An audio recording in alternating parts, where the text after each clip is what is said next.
Hello and welcome to Military Mayday. We're pointing out a few pieces on the chessboard.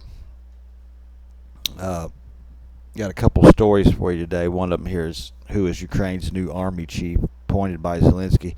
Well, he's called the Butcher.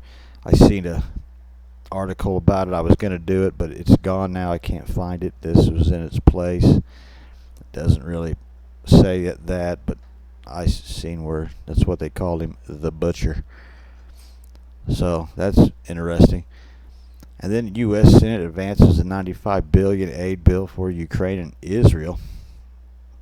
It ain't passed yet, but it's looking like it's got a good chance.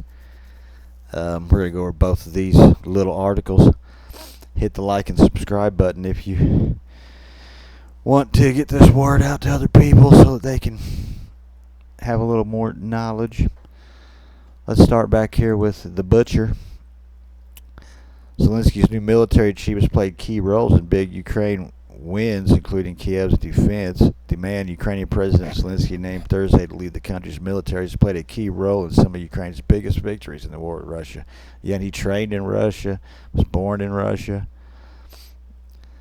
The man Ukrainian President, named Thursday to lead a key role, including overseas successful defense. Colonel Syrskyi, who has been a commander of Ukrainian ground forces, takes over the head job at challenging times. With a war poised to enter its third year, morale is low. The military is facing shortages of ammunition and personnel. Kyiv is struggling to maintain support from the West. Yep, and that's pretty much the time that in a real world you would have already made a deal or surrendered or worked something out. You wouldn't even have went to war with someone like Russia. The choice of Syrskyi as chief commander is hardly a surprise. Ukrainian military have experienced and know how to be able to fill the shoes of his popular predecessor, Zelenskyy. Battlefield successes have earned the backing of his soldiers, who have been locked in grinding battles for years. He's 58, initially organizing the defense of Kyiv. September 22, he's credited with orchestrating counteroffensive in Kyiv region. He's also led the Bakhmut operation, which was the war's longest and bloodiest, in which he's been criticized of high losses suffered by Ukrainian forces, but the tactic to pin Russia, I believe that's the one they called him the Butcher.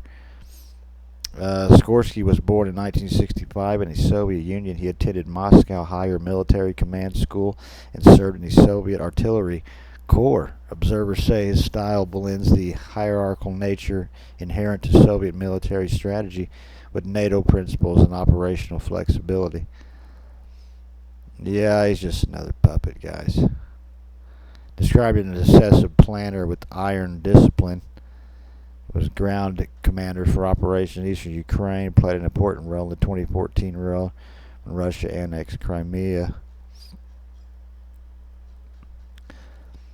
Yeah, he's just a smart puppet.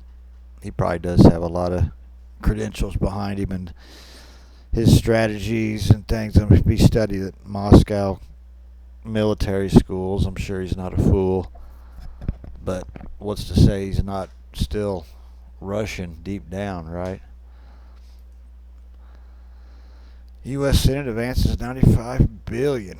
The Senate has taken a step forward by advancing $95 billion aid package for Ukraine, Israel, and Taiwan, overcoming initial opposition that halted a broader bipartisan bill encompassing border security and foreign aid. This development follows a failed attempt to pass a large $118 billion package, which included various U.S. border measures that Senate Republicans rejected. As the Russian invasion of Ukraine approaches its second year, U.S. congressional Republicans have stalled approval. In a decisive vote, 67 to 32 lawmakers agreed to consider the streamlined package. Streamlined? $95 billion, you call that streamlined? I wouldn't have called $70 billion streamlined. Showcasing a mix of bipartisan support and ongoing division with the Republican ranks. The fate of the bill, however, remains uncertain amidst Republicans' disagreements that may prolong the legislative process. Senate Majority Leader Chuck Schumer, the architect of the current measure. I didn't know Schumer was still in there. I thought he got the boot. A good first step. Yeah, $95 billion. Yeah, that is a pretty good first step. The pageant earmarks $60 billion for military aid to Ukraine, $14.1 billion for security assistance to Israel, and $9.15 billion in humanitarian aid for conflict-affected civilians. It doesn't say what civilians, though, does it? But it goes right to Israel. The bill's advancement is particularly critical for Ukraine, which has warned of its diminishing capacity to counter Russian aggression without support.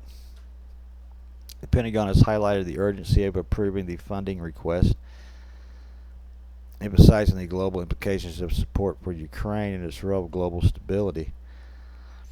Pretty sure that's our role is global stability. Despite clearing the initial hurdle, the bill's passage through the House of Representatives remains challenging, given the Republicans' majority hesitance to approve such funding.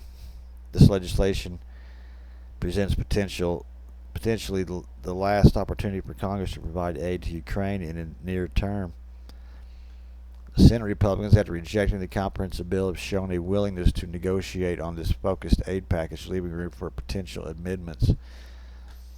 These could reintroduce some border security measures or adjust the funding allocations, reflecting ongoing debates. Well, I can tell you this, guys, that $95 billion could fix a lot of roads, a lot of bridges. It could secure our electrical infrastructure. It could give a relief to your power bills or something. $95 billion. But we know why they do this, and it's really to force inflation overseas and keep inflation down here by basically jacking up their fees when they buy from us with our own money. It's wild. Anyway, like, subscribe. Toodaloo.